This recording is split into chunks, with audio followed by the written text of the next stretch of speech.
Pasok. Adon yung pinto. Ang tapay mo ka. Ang ano? Maya-maya, mag-iinom tayo. O siya nga pala. Di ba sabi mo meron ka magpapakilala sa Ako akin? nga pala. Sige, susunduin ko muna. Sige, sige. Kaya boy, dito muna ako. Ingat. Ano pa ba yan? Oo, kanina pa ako dito. Tara na, nandun na sila natin. Sige, tara. Tagal naman na magpinsan. Tagal nila. Oo nga, tagal na eh. Hindi na pala Kaya pala sila eh. Hoy, magkita na pala kayo, tara. Ito nga pala yung pinsan ko na yung papakilala ko siya. Hi, Erwin nga pala, sa amin magpunta. Hello, ako nga pala si Rich. Happy birthday Thank you para sa pag-ibita.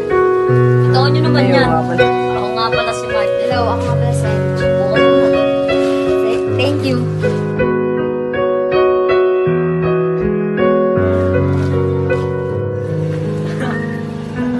Pre, nandiyan pala kayo. May tayo rin ako.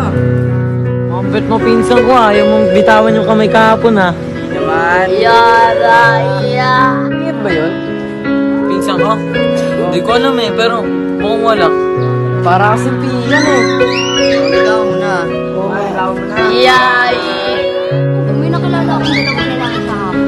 So, ano ibig mo sabihin? Type mo ba? Yung isa, type ko, pero yung isa, hindi ko alam. Kagabi ha, parang pansin ko rin ha. Type mo rin ba pinsan mo? Oo, pansin pansin din namin eh. Kaya nga eh. Hindi ah. Pansin na pansin.